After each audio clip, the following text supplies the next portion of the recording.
Welcome to the College Football Tailgate, the Conference USA preview. I'm not your host. I am your second in waiting here for our good man XFL Jim, who, God bless his soul, is not with us today. He's alive. Don't get me wrong. Like he's totally not the way dead. You said it, like he went on and went into the thing I have going on behind me right now. The light, right, into the great beyond. I mean, you've seen how he eats and everything. So I mean, it wouldn't be too far off. But no, Jim is experiencing technical difficulties. So he's with us in spirit. I'm taking over hosting for him here on the College Football Tailgate when we do our Conference USA preview. I'm your host, Chase Sessoms, the Wolf of Oaklawn. Joining me, of course. Oh, let me get it. Hold on. I got to do Jim justice. I'm your host, Chase Sessoms, the Wolf of Oaklawn.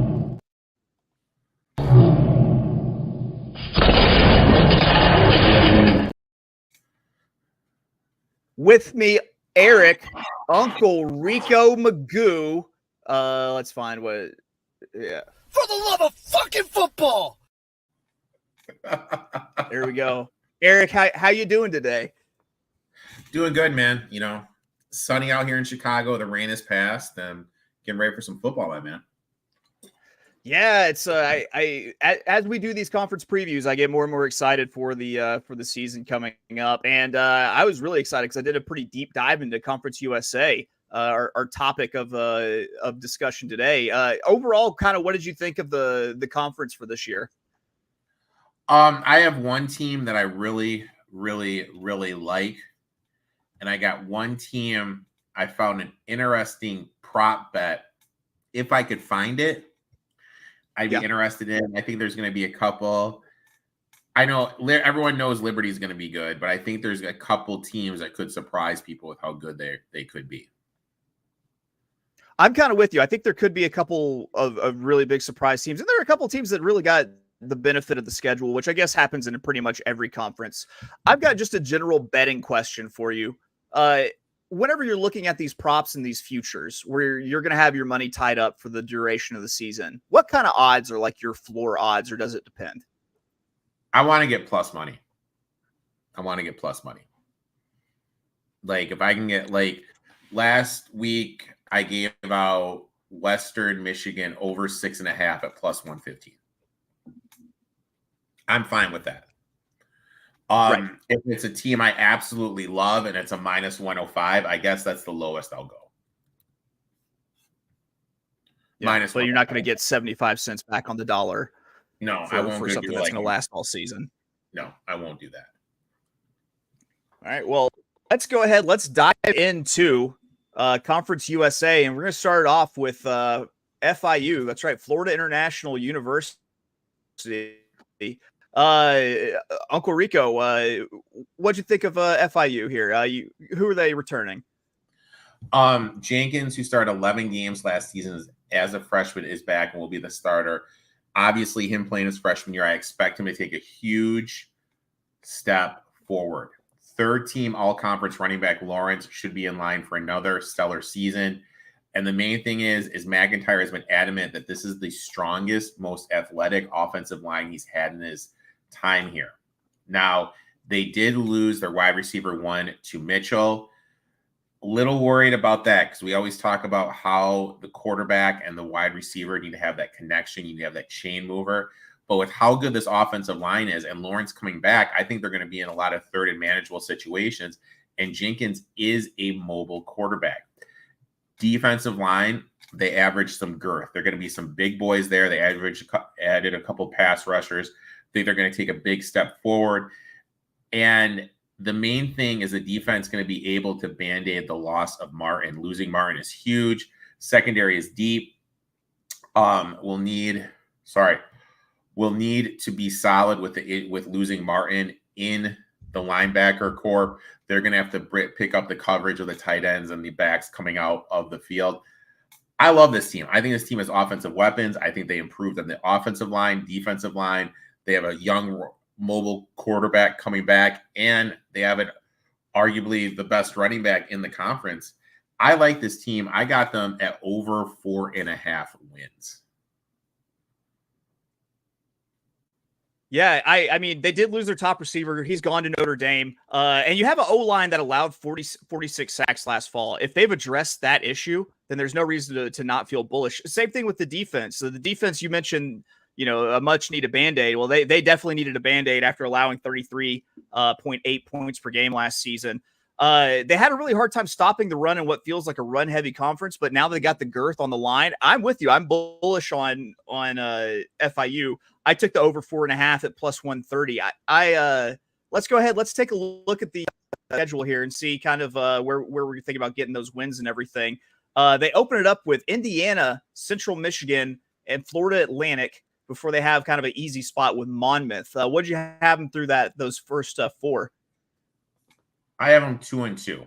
I have them beating Central and beating Monmouth. I'm with you there. I had them losing to Central. I had them beating Florida Atlantic in what I assume is a rivalry game and beating Monmouth.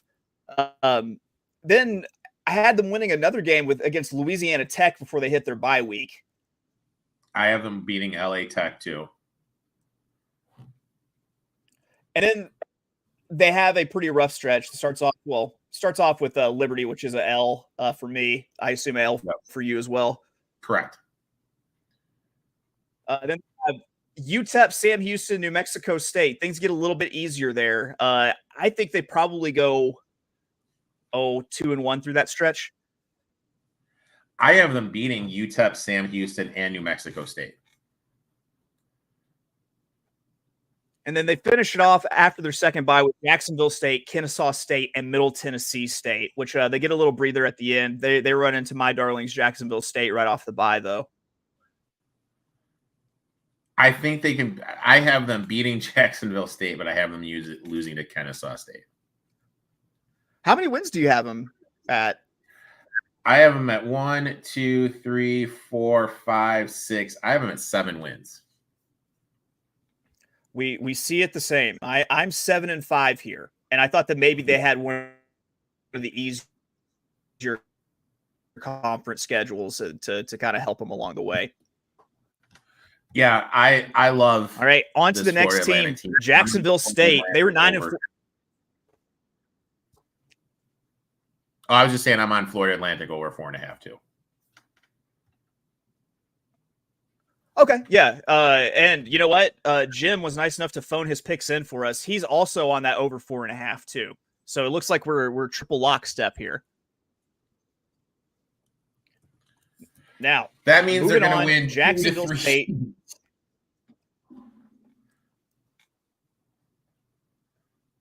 Yeah.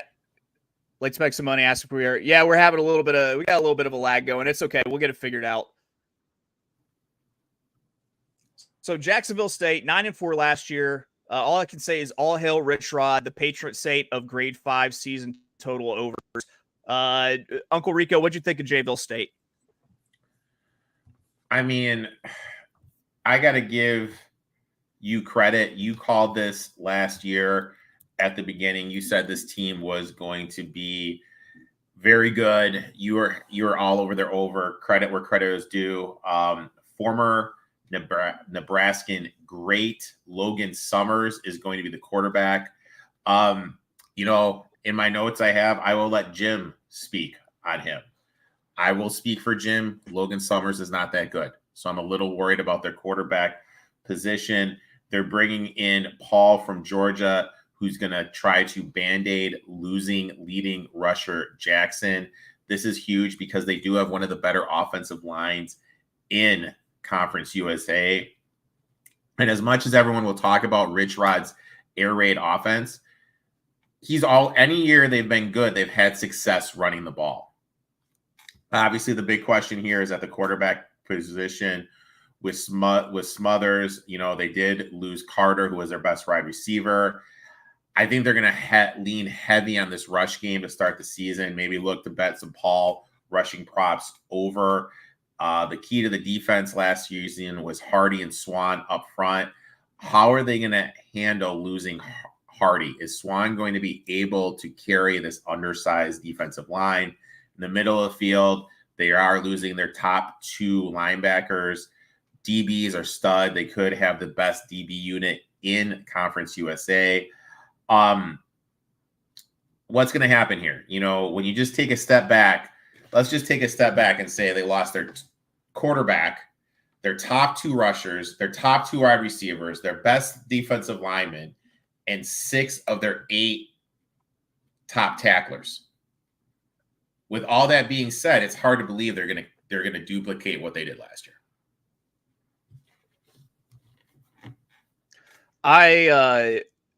I'm this is my adopted team, and I've decided to be just a dirty homer with them. I thought that they had some good things going, despite the fact that they're only returning 4 on defense.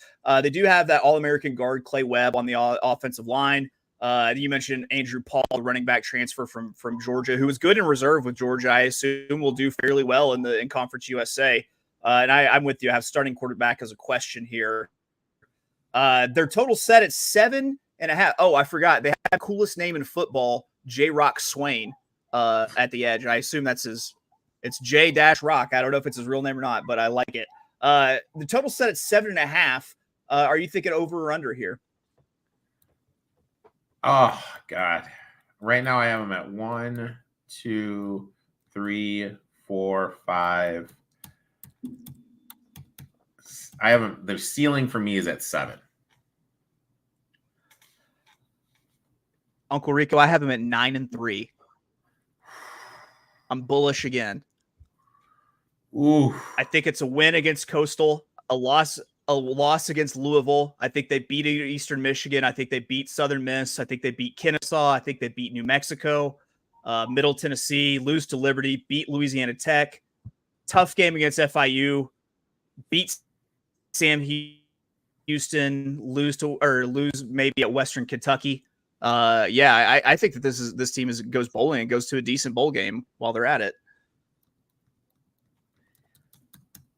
I mean, I have them at 7-5. I have them beating Coastal, losing to Eastern, and losing to Louisville, beating SMU, beating Kennesaw, beating New Mexico, beating Middle Tennessee State, losing at Liberty, losing to FIU, baby. Come on, losing to my Panthers.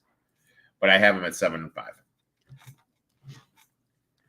There we go. NASCAR's in the house. He says, "What's up, men? How's it going, NASCAR? Good to see you, buddy." Well, we are on to the new face on town, the freshman Kennesaw State, making the move from FCS to FBS, joining Conference USA this year. I don't feel great about Kennesaw State at the slightest. I see a lot of Sam Houston last year, but I think they might be worse. Do you have a better outlook for them? How many career passing attempts do you think this quarterback room has?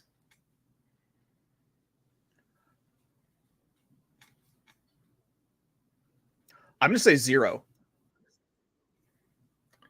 11. 11 career FBS pass attempts. What the hell could possibly go wrong? Running game is solid, and with the offense they run, that is huge. Pistol option. This offense makes Army look like a high-octane offense passing the ball. Obviously, this is going to depend on how Kennesaw State is going to handle the size on the defensive lines they're facing. Can they handle competing against bigger teams? DBs have a lot of holes. Their defensive line is undersized. Obviously, because of the offense, I think this is going to be a real fun team to watch. But in terms of betting, maybe later on in the season, there could be some flat spots. But I'll be honest, I'm a little low on this team, and I expect it to be a long year here for them. I'm with you. And looking at their schedule, it seemed like, and we'll take a look at it in depth here, but it seemed like every game that might be a toss-up, like they could maybe win it, was on the road for them. But let's take a look at the schedule. They start off at UTSA. They got University of Louisiana, followed by San Jose State, at San Jose State, and then they're on the bye. 0-3? 0-3, my man. Then they come back. They got the UT Martin Skyhawks at home, followed by Jacksonville State. I got them 0-2. I have them beating UT Martin. And then after the bye, they head to Middle Tennessee. Then they've got Liberty, and then at Western Kentucky. I got them 0-3 there. I have them. I'll be honest. I'm just looking at this. I have them winning at UTEP and beating FIU. So I have them at 3 wins exactly this year. I've got them at 0-12. I think they run the table backwards. I think they run the table backwards. And if I find a prop bet that they will go unvictorious, then I might take that. I don't know if anyone offers it, but I want the under 2.5 at -120. Actually, let's get back to some bets. I think we skipped from Jim. Jim was on Jacksonville State, the over, -115. He's with me on the under here, the Kennesaw State under 2.5 wins. There could just be some shenanigans. You know what I mean? Like, I don't know. Like, and it's -1. I don't know. Like, I think they're going to struggle, but I don't want any shenanigans, so I'm not going to do it. Yeah, I will stay away from this. I won't bet this. I just want them to go unvictorious so that I can say that I was right, that I called a non that you called a big season. Yeah, man. That I was able to call it. Moving on, we are on to who looks like the muscle, the heavy of Conference USA. That's right. Our friends at Libibity, Jamie Chadwell. He is back with Liberty. Speaking of back with Liberty, they get the bulk of their key production back with Caden Salter returns. They're returning a 1,400-yard rusher with Cooley. They do have 3 new starters on the O-line, and they're replacing a top receiver. I've got here defense is a little bit of a concern. Are your notes saying the same thing? I really don't think people realize how good Salter is. He broke all of Willis's records last season, and literally no one is talking about it. You mentioned Cooley, the running back after leading the country in rushing for the Flames, which is huge because all their top wide receivers are gone. So the question is, who's going to be the chain mover? Like, look, we talk about it every single time we do these. Who's going to be the number 1 wide receiver? Because that's such a big thing in college, to have that dependable guy that you can throw the ball to when you need to get a first down. 2 starters are back in the offensive line. I think that this unit is going to take a step backwards. They lack some depth, but they did get some guys in the transfer portal. If one guy gets hurt, could be an issue. How will Cooley look running behind a weaker offensive line? Back in the day, Central had this kid who was a freshman, spacing on the kid's name, but he was there when they had 2 offensive linemen that played in the NFL. Those guys left, and he looked like dog shit. So how is Cooley going to look running behind an offensive line that's going to be a little weaker? Defensive line will be tough to run on, but who's going to be able to get to the quarterback? Who's going to, make him uncomfortable? They're moving Jackson. They're adding Jackson from Eastern Carolina. That's going to improve the middle of the field. Back 4 is going to struggle with losing Bishop and Singleton. With the schedule they have, though, the schedule they have is doable, though. And with that being said, okay, just hear me out. If it gets to the final week of the season and this team's undefeated, could we see Salter get invited to New York for the Heisman Trophy? Because if this team's going to be good, it's on him. You know what I mean? So I think the value is, if we're going to bet this team to do well, to find a prop for Salter to be invited to New York for the Heisman Trophy. Okay. I mean, I see what you're doing there. Like, for me, I think that's the best way to create value, because there's no value in betting this team to win it. I mean, if you want to bet they're under, there's insane value. But if you think this team's going to do good, I think the best bet is Salter to make it to New York for the Heisman Trophy finalist, semifinalist, or whatever it's called. Well, let's take a look at their schedule and see where these wins are going to be coming from. Let me pull this up here. All right, they open it up with the Campbell Camels at home.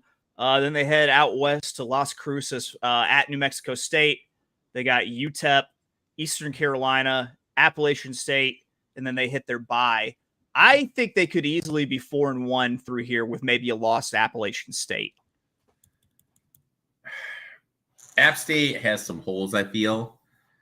And I think that's going to be a high-octane shootout game with Liberty's defense. I don't think App State has enough offense to keep up.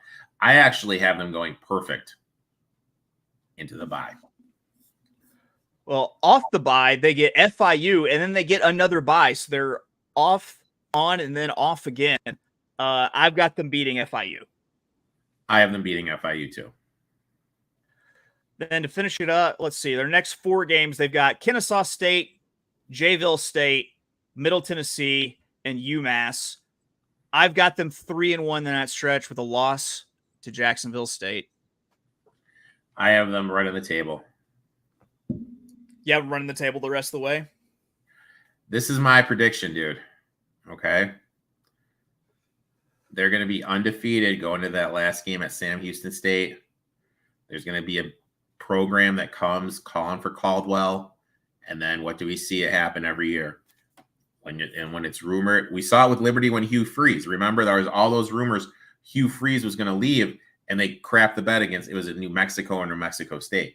I have them running the table until they play Sam Houston State and then losing that game. And that's what everything shattered. Yeah, I've got them 10-2 here, which actually puts me with their total at 10.5, puts me on the under here, which I can actually get plus money for. This is one that I'm going to play, the under 10.5 plus 115. I like it. I like you get that plus money. If I was going to bet this, I would bet the Salter to go to New York. Can't find one of those props though. Let's see what Jim had to say about it. He was with me on the under. He didn't find near as good of a price, though. He had it at -105, so folks shop around. That's for sure. Moving on, we're on to the pride of Ruston, Louisiana. Louisiana Tech, where Sonny Cumbie, we got to say that seat probably hot because his record at La Tech is 6-18, and this is a team that's only returning 6 starters. Another one that I don't think that there's very much to be enthused about. What do you think, Uncle Rico? Is quarterback going to be Turner, who started as a walk-on last season, or the red shirt freshman Baker? I am always worried when it's this deep and there's still questions who the quarterback will be for a team. Davenport transfers in and will probably be the starter over Willis, who just hasn't looked the same in the backfield since the injury. Offensive line was huge last season, but they're losing 3. I think they're going to take a huge step backwards. Thus, that will hurt the rushing game and the passing game as well, because 4 of their top 5 leading wide receivers are gone. This offense will struggle in the front 7. The offense will struggle. Front 7 will be the strength of the defense and will keep them in games. Pretty much everyone up is back. And they added 2 SEC linebackers. Secondary is going to be the weakness. You're going to be able to throw on this team. But I think this is a team we can look to play week to week once we figure out who the quarterback is. But we have no idea who the quarterback is and how the quarterback's going to look. Yeah, I don't think there's much to be hopeful with here. And let's take a look at the schedule and see why. They open with what I think is a win with the Bayou of the Harvard of the Bayou, Nichols. They got Nichols State at home. I got a win there. And then they've got a really unfortunately timed bye week, the second week of the season. Yeah. Yep. I have them beating Nichols. Then they go NC State, Tulsa, and FIU before another bye. I've got them 0-3 there. I agree 100%. After that, I think they go on a little win streak. And I'm going to say that they rip off the next 3 in a row. They beat Middle Tennessee, they beat New Mexico State, and they beat UTEP. And then they get swept the rest of the season, maybe. Except for Kennesaw State. So maybe they only win 2 out of that stretch. We have the same exact stuff. Like, verbatim. Same exact stuff. I've got them sitting at 4-8 here, and I'm on the under 4.5 plus 120. If I could get I think it kind of depends because I have them beating Nichols. That's 1. Middle Tennessee's 2. New Mexico State's 3. UTEP's 4. Kennesaw State's 5. Yeah, I had them. I think I said 3. Instead I meant to say 2 wins in that stretch with like UTEP and New Mexico State and Middle Tennessee, because I do think there's some chances to pick up a win there, maybe against Middle Tennessee, maybe against UTEP, but we will see here. Let's see what Jim thought about Louisiana Tech. He was on the over here. He's on over 5 wins, minus 115. Oh, Jimbo. I'll tell you exactly what Jim is thinking too. It's Jim is going for the coaching for his job angle. I almost guarantee it. Okay. Hey, I respect that, man. I respect it too. Moving on, we're on to Middle Tennessee State. They're returning Nicholas Vitato, who led Conference USA in total offense per game last year at 290.8 yards. They're only returning 2 on defense. Unc, drop that sweet knowledge on me. You mentioned their quarterback, whose name I can't pronounce, is back. He'll be the second best quarterback in the conference. Pleasant is back to be the bell cow back. They added Bruton from UConn, so they're going to have a nice little 1-2 punch. But I'm a little worried because they're losing a lot in the offensive line. Well, plus they're going to have to learn a new blocking scheme, which is so huge, especially in college when you have limited practice. Willis is back, so they do have a number 1. They do have a chain mover that they can rely on in those 3rd and long scenarios. They will need someone to step up and be that number 2 wide receiver, though. Defensive line losing everyone, so stopping the run and getting to the quarterback is going to be a huge worry point for me. Linebackers are solid. They're going to have to carry the defense, band-aid the holes up front. But again, they're learning new schemes, and I'm not the biggest Mason fan in the world. I think this is going to be a long season for Middle Tennessee State. I'm with you. Let's take a look at the schedule here. They open. This is brutal. This is the most brutal schedule in Conference USA. Hands friggin' down. They open up with Tennessee Tech. Then they go to Ole Miss. They've got Western Kentucky, who a lot of people, when I was doing my research today, think Western Kentucky's got a dark horse chance to win the conference. Then they got Duke. Fortunately, at home. I don't know how Duke managed to be on the road for this, but and then they go to the Liberty Bowl to play Memphis. So I think I think 1-4 is fair. It might be generous. I have them with 1. I have them with 1 win. Yeah.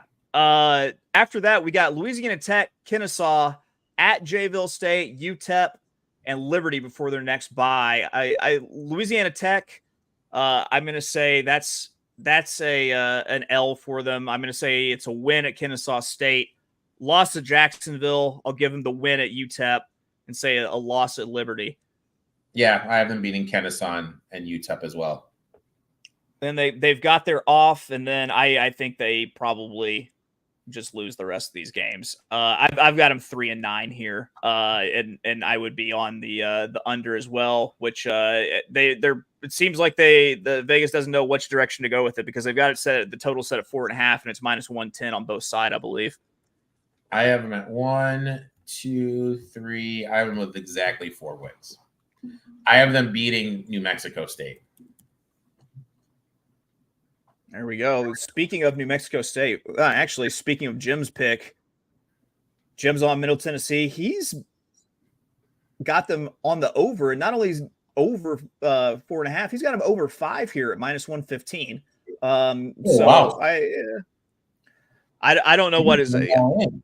I can read his mind on the last one. I cannot read his mind on this one. Jimmy going all in, dude. Jimmy going all in. We are on to New Mexico State. And, they've won 17 games in the last 2 years, but they've lost Jerry Kill to Vandy. Their new coach was 20-40 in his time at UNLV, but he was the receivers coach at New Mexico State since 2022. So there is some continuity here from the Jerry Kill era. But they lose a lot of really important players. You want to fill us in on that, Uncle Rico?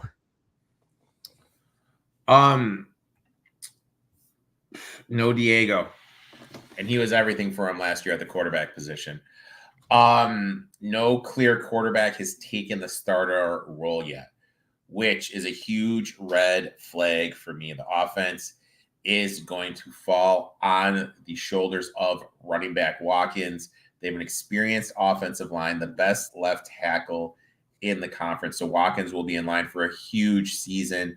Obviously, no quarterback. I think they're going to lean on the run, look to bet his rushing props early in the season. Don't have a true chain mover. In fact, you ready for this? Everyone from the wide receiver room is gone. Like literally, they have no wide receivers from last year's team on this. So this season is going to be extremely interesting to me. Who's going to be the chain mover? Who's going to be the number one wide receiver? Front seven alone, they're missing 4 all-conference players and losing 8 of their top 9 DBs. This defense is going to bleed production. Let's say it out loud. Losing its coach, losing its quarterback, all their wide receivers, numerous all-conference players on the defensive line of the ball. I would play the under here, but it's way too juice, so I'm just going to sit it out. I'll look to play their overs, team prop overs of the opposing team, some Watkins rushing props, but pre-flop, there's absolutely no value in betting any New Mexico State futures in my eyes. I would say I'm with you, but I'm on the over. And for the life of me, now when I'm looking at it, I don't know how I got here, but I've got them as a 6-6 team. And I think that maybe their location in New Mexico helps them. People having to travel to them. Do you want to go through the schedule, or are you just okay with me being crazy with 6-6 here? Oh man, let's go through it. I'm interested to see where you have them. I mean, I have them winning 2. So they open with SEMO. We'll give him a win there. That's 1. Oh, I have them losing. Then you have them losing to SEMO? Dude, who they have nobody with experience. They do have 5 returning starters on the offensive line. That's worth noting. The offensive line is what's going to power them. They're going to be like they're coached by our boy with the Saints. What's his name? Dennison. Oh, Dennison. That's right. I was going to say I was going to say Dennison, and I was afraid I was wrong. But I've got to beat in SEMO. They got Liberty. That's an L. At Fresno, that's an L. At Sam Houston, that's an L. But I'm going to give him the win against New Mexico. I have them beating. I'll just tell you mine. I have them beating UTEP and New Mexico. I've got them beating New Mexico, SEMO, La Tech, Middle Tennessee, and UTEP. Okay. I think that was 6. Okay. We'll see. Could this be my greatest call of all time? Probably not. I'll tell you but what. It'll be interesting to see if it wins. If this hits, you are truly the Conference USA whisperer. It's true. It's true. I speak all things America as a true American. Let's see what Jim was on. New Mexico State. He's with you on the under, and he's with it at the juicy minus 120. Because if you remember, Jim is betting every single college football future for win totals this year, which usually makes Uncle Rico upset when he hears that. And makes him say, Jimmy. What, dude? Oh, Jimmy. It is what it is. Jim, no comment. We're on to UTEP. On to UTEP. They got new coach Scotty Walden in the house, who brings in top talent from Austin P. Congratulations. You brought in top talent from Austin P. They got 5 new starters on the O-line and no clear quarterback yet, and a defense that allowed 6 yards a snap last season. What did you think of UTEP in the post-Dana Dimmel era? Biggest disappointment in college football for me. I was on this team so much last year, and their coaching was putrid.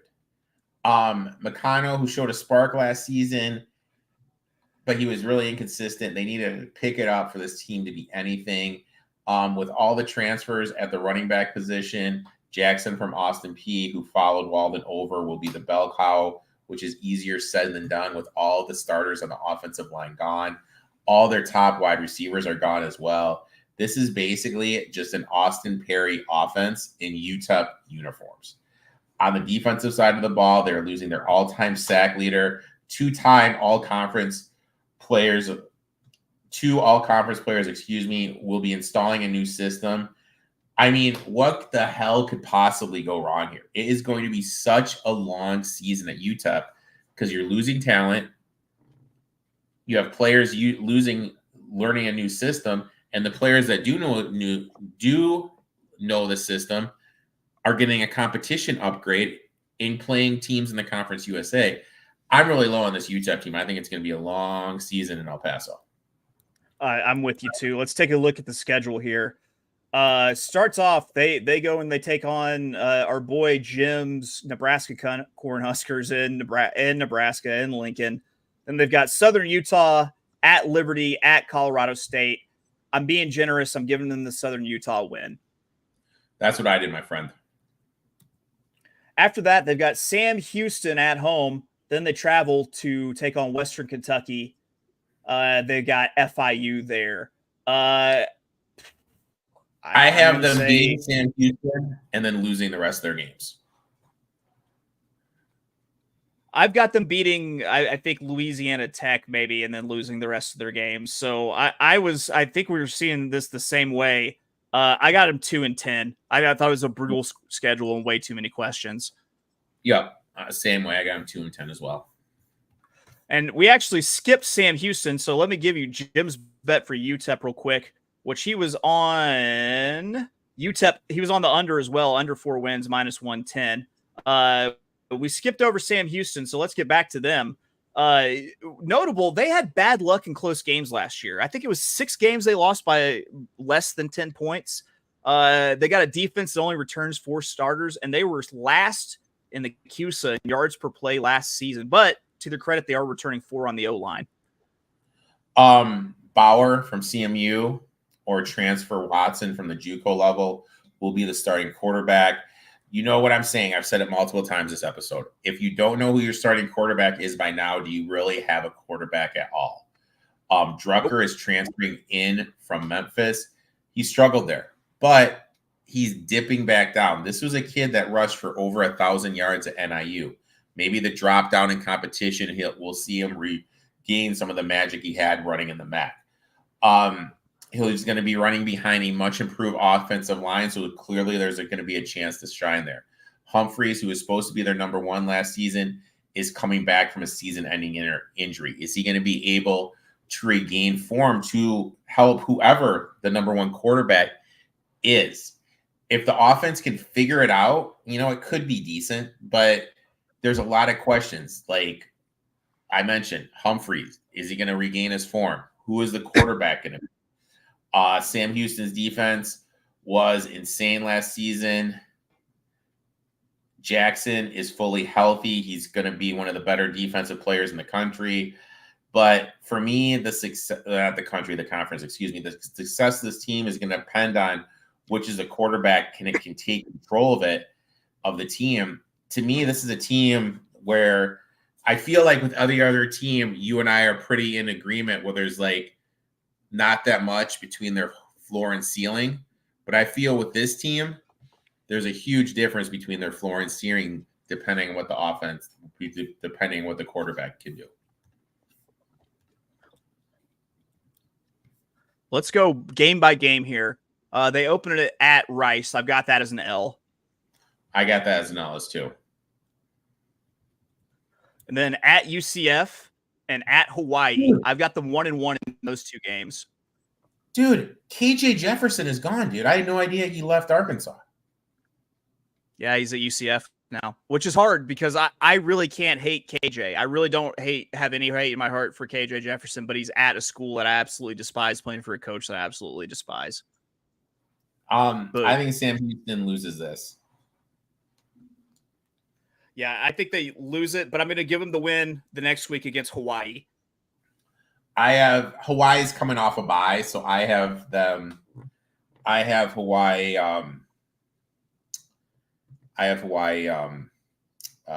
Winning that game. Then they've got New Mexico State. I'm going to give them. I'm going to give them a win there. Actually, I'm going to give them an L. An L, New Mexico State. L at New Mexico State. I have a win. I'm going to give them the win the next week against Texas State, and then I will give them the win against UTEP. I have them losing to UTEP and losing to Texas State. And then the only other game I have them winning is at Kennesaw State. I've got them 4-8. I have them 1, 2, 3, 4. I actually have them 5. I have them the big upset win the last game of the season, hosting Liberty, beating Kennesaw, beating Louisiana Tech. I actually have them beating Western Kentucky and beating New Mexico State. Okay. So maybe this is your New Mexico State, like whatever. You get what I'm saying. I had them at 4, which puts me on the under here. It's plus money, even money. I'll take it. I'll take the plus 100. That's a play that I'm definitely going to make. We've hit UTEP. That means we've hit Sam Houston. We are on to the last one. We're talking about the big red amorphous blobs that hail from Bowling Green, Kentucky, Western Kentucky University. Man, all I got to say is what a tough schedule. However, this team has won 8 games in 4 of its last 5 years. They had a new quarterback, good receivers, 3 of 5 starters returning on the O-line. Defense needs to shore up because they allowed 28.7 points per game last year. But this is a brutal schedule, I thought. Obviously they're losing Austin Reed, but TJ Finley is transferring in. I don't think it's going to be that much of a decline. I think it's actually going to be a better offensive in terms of quarterback play. Offensive line is 4 stars returning, which is good for the run game, as leading rusher Young and Eline transfer Hampton are going to provide a nice 1-2 punch. Passing game I'm a little concerned about because leading wide receiver Corley is gone, so they don't have a true chain mover, and the quarterbacks don't have any connection with the other wide receivers because they're both coming into new situations. Last year, the defensive line was hyped going into the season, but Evans only played 6 games. They only had 24 sacks. They allowed 190 yards in the ground per game. They won't be as experienced as last year's group, but I expect them to take a step backwards. They're losing a lot of the linebacker position with Simpkins being gone. The back 4 is the strength of the defense. It will need to perform well with the losses up front. They're losing key pieces up front. They're starting quarterback, leading wide receiver. I think they're going to struggle this season. I'm going to be looking to playing their overs with the concerns of their defense to start the year. Let's get into the schedule, and this is what I mean by brutal. They head down to, I'm going to do this in my best Keith Jackson voice, down to Tuscaloosa to take on Alabama in their opener. And we always talk about this, how Alabama playing against them. I know this isn't a Nick Saban Alabama for the first time, but you still got to think they're pretty outclassed. And you playing Alabama, one loss easily can turn into multiple losses. Yeah. In their first 5 games, they've got Bama, Eastern Kentucky, Middle Tennessee, Toledo, and at Boston College. And I've only got them winning 1, and that's by the grace of God, the Eastern Kentucky Colonels here. I'm afraid they lose to Middle Tennessee because that Alabama loss turns into a second loss. See, I have them beating beating EKU, beating Midi Tennessee State, and beating Toledo. I'm a little worried about my Toledo.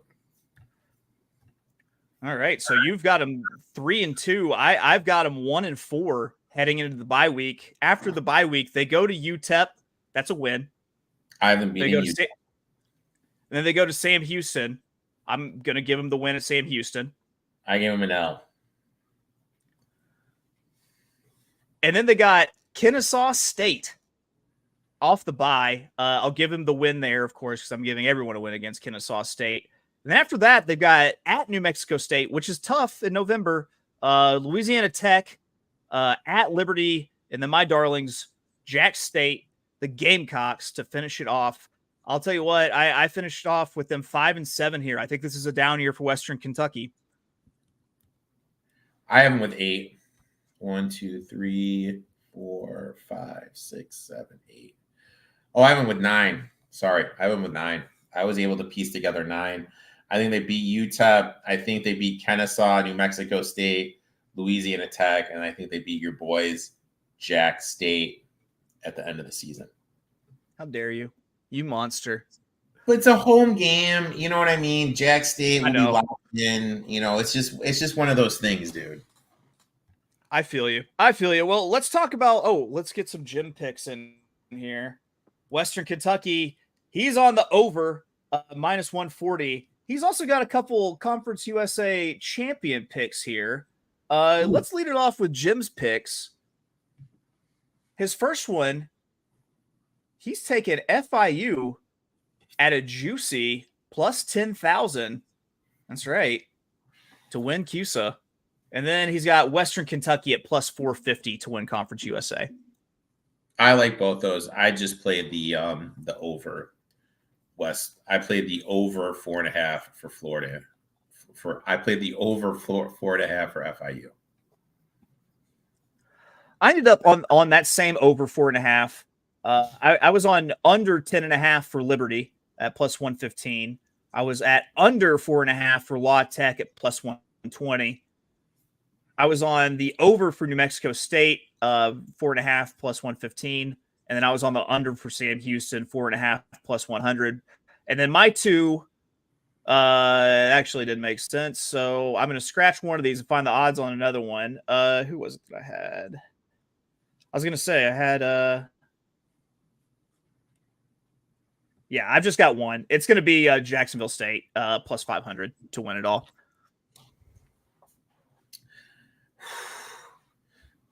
We're going to have to stream because we're going to be doing these streams. FIU against Jack State, dude. That's going to be the game of the month we stream. There we go.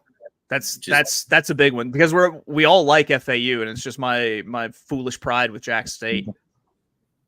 I like it though. I like it. Should be Conference USA is always a fun conference. They're starting to do that thing too, playing some games on the Tuesday, the Wednesday during the beginning of the year before Maction starts, which I think is a good idea. You know, everyone craves football. Why not be the showcase games? Have people talking about your conference. Think about how much traction Maction gets in November. Conference USA, they're trying to do the same thing. Props to them, and it's going to happen because people crave football. Yeah, and you end up watching these leagues that only play on Tuesday and Wednesday. You get to know the players. You get to love the league. I'm with you. I think it's a good idea. I really think that this is going to be a fun one to watch. There's some really fun teams in here. Like, honestly, I think Jacksonville State and Liberty are both just excellent football teams. And, I mean, who knows if, say, Jacksonville State freaks out and they run the table, or Liberty runs the table, or any team runs the table. Now, if the expanded playoff, you're talking a group of 5 team that's got a chance to make a run at a national championship. Which is insane. Absolute insanity. Absolute insanity. Well, that's going to do it for us here at the College Tailgate. We will catch you back next week. I don't know what conference we're doing next week, but we're doing a conference. One of these. The Fun Belt. We're heading to the Fun Belt next week. So check us out. We should be back at around this time, 6:30 next Wednesday, 6:30 Central God's time. Thanks for tuning in. We will catch you next time.